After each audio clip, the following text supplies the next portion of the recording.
Are you confused on how to read a nutrition label or how to understand exactly what everything means?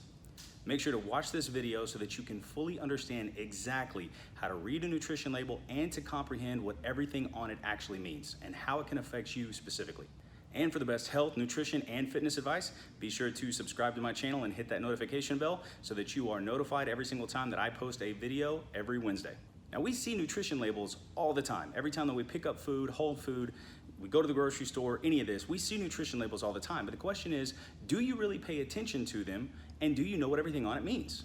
By the end of this video, you're gonna understand what every item on a nutritional facts label means and how it can help you make better food choices. All right, so let's just go ahead and dive right into it. And let's start right up at the top. All right, so in the last couple of years, there's been a new food label that has been changed. Most of the food that you purchase out there should be changed over at this point. There might be some that's a little lagging behind, but most should be on the new food label where they've made a few small changes.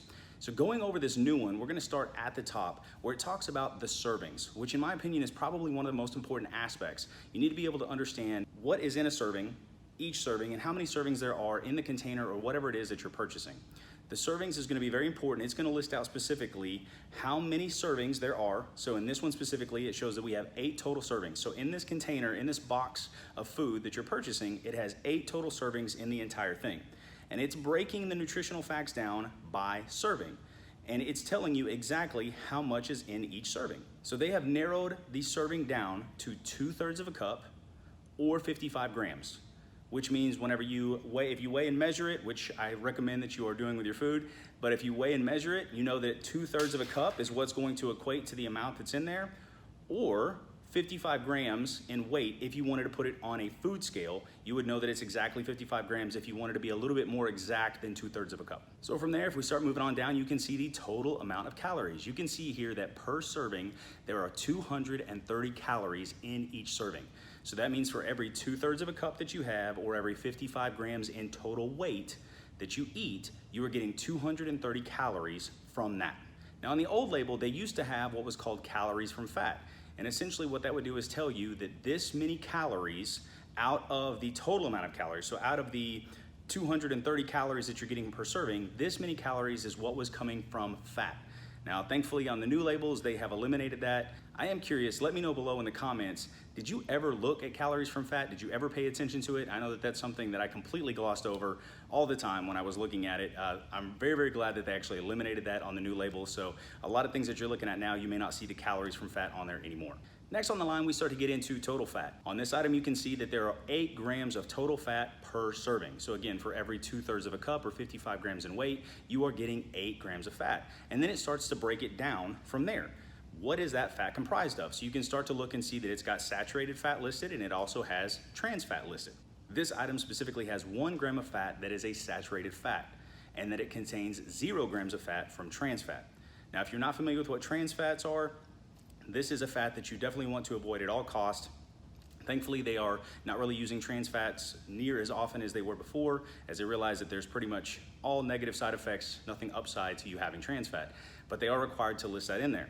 So if you look at it, you can see that it's got 8 grams of total fat, but you can only see that 1 gram of fat is listed on what type, which means that if you take 8 grams minus 1, there's 7 grams of fat left over.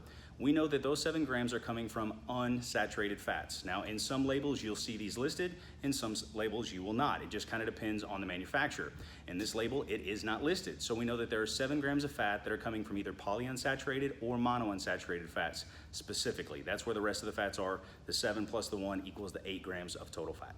Next thing on the list is cholesterol. You can see this item specifically says 0 amount, 0%, 0 milligrams. It does not contain any cholesterol in the food. This is something that honestly, based on the research, you don't really need to pay a lot of attention to. The amount of cholesterol that you get from food has very little effect on the amount of blood cholesterol you get whenever you go see the doctor and you have your lipids tested. It has a very, very minute effect. You might pay attention to it, but for the most part, I wouldn't worry too much about the amount of cholesterol that you're actually getting from food. Next up, we've got sodium. Sodium is listing out in milligrams how much sodium you are getting from this specific item. Now, if you are getting things that are pre-made or in a box or that have to be preserved, you're typically going to see higher levels of sodium than you would from some sort of a natural or whole food like fruits, vegetables, anything like that, meats. But most foods out there are gonna contain a little bit of sodium. Some are not gonna have any. It just kind of depends on each individual item, but something to pay attention to so that you can track your sodium intake. From there, we go into the total carbohydrates. So the first thing listed is all the carbs that's in there. This has 37 grams of total carbs. So what comes from sugar, what comes from fiber, what comes from added sugar, anything at all, 37 grams of carbohydrates is the total amount of carbs that's in this per serving. Now on the new label, they will have it broke down from there into how much of that comes from fiber, how much of that comes from sugar, and how much comes from added sugar. So sugar that the manufacturer has added on top of the sugar that it already contains. Here you can see that it has 4 grams of total fiber. Sometimes it will break down what source of fiber that is, if it's a soluble fiber or if it's an insoluble fiber. Sometimes it will not break down. And again, this is one of those where it depends on the nutrition label that you're looking at and the manufacturer. In this one, it does not break it down, so you only know that it has 4 grams. Of the 2 types of fiber, you have soluble and insoluble. Soluble is typically gonna come from things like oats and bran, nuts, seeds, lentils, beans, and some fruits and vegetables. Then you have your insoluble, which is mostly gonna be coming from vegetables and whole grains. Then on down the list, you still look at sugar. You can see that it has 12 grams of total sugar, and then this has 10 grams of added sugar, meaning that the manufacturer added 10 grams more sugar on top of what was already in the product. Then as we go down towards the bottom of the list, we finish off with protein, which this specifically has 3 grams of protein per serving. Now there is an easier way if you are trying to track your calories or track your micronutrients or macronutrients specifically, which is gonna be like fats, carbs, and proteins. If you're trying to track any of these or track calories, there's an easier way than trying to subtract and add and do all this. Thankfully, we have apps out there that will do all these things for us. If you are interested, I've actually got a video that I will link down below in the description. You can click on that video and it will take you right to it, and it'll explain exactly how you track all of your calories, how to track your macronutrients using an app specifically, if that's something that you're interested in doing. As we keep going down, you can start to see that we have got a few vitamins and minerals listed. Unfortunately, manufacturers are only required to list 4 of all of the vitamins and minerals. The rest of them, they are not required to list. Some might list more, some may not. It just kind of depends, again, on the manufacturer. But as of now, they're only required to list 4. They are required to list vitamin D, calcium, iron, and potassium. They're supposed to put the amount in weight of each one of them and also the percentage of daily value, which I'll explain here in just a moment. Now, as far as knowing what other vitamins and minerals may be in your food, I've got another video that I will link to just for you guys that teaches you how to use the same apps to track your micronutrients or your total vitamin and mineral intake, because unfortunately the majority of the foods out there do not list all the vitamins and minerals that they actually contain, and there is an easy way to do this. So I'll link below down in the comments if you want to watch that video on exactly how to track that stuff and pay attention to it. So let's talk a little bit about the percentage of daily value. Essentially what they are doing here is they are assuming that you are eating a 2,000 calorie per day diet. Now, obviously that's not typical. Some people will eat more, some people will eat less. It depends on the individual, their goals, so on and so forth. But they are assuming that you are eating 2,000 calories a day. And what they are doing is they are giving you your percentages of what's in each serving on what they think is a minimum that you need to get. Now, granted, this is based off the government's recommendations. You may agree with them, you may not. It depends on what your views are. But this just kind of gives you an idea of per serving, you're getting this much protein percentage-wise of what the government thinks that you need to get on a daily basis if you're eating a 2,000 calorie diet. And I do want to go over one more thing, and this isn't necessarily on the nutritional facts, but directly below it, you should see all the ingredients, and it should have everything listed out. What are all the ingredients in it? One of the things that I want you to know, if you weren't already aware, is that there is a specific order to the ingredients. The first ingredient listed has the most amount of weight in that product. So the very first thing that's listed in anything you get, that's the biggest ingredient in that specific product, and then it works its way down to all the way to the bottom, and when you look at the bottom, that is what is the least in there.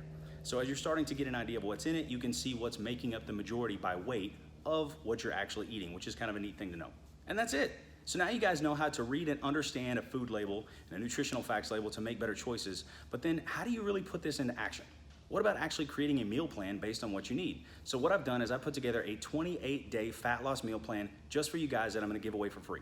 I put the link in the description below, and this is something that you can use that'll kind of help kickstart you, get you going and moving in the right direction if your goal is fat loss. Also, if you're looking to join a community of people that are looking to be healthier, I have a Facebook group just for you. So Dustin Williams, Free Fat Loss and Nutrition Advice. It's a free Facebook group. I'll put the link down below. You can click and request to join. We talk about health, nutrition, little tips and tricks that you can do. I would love it if you guys would join and be a part of our community. And as always, if you enjoyed this video, I would really appreciate it if you would smash that like button and subscribe to the channel, share the video. And also, just for my personal benefit, if you'll comment below with helpful, just letting me know if this information actually helped you out, I would greatly appreciate it. But until next time, I'll see you in the next video.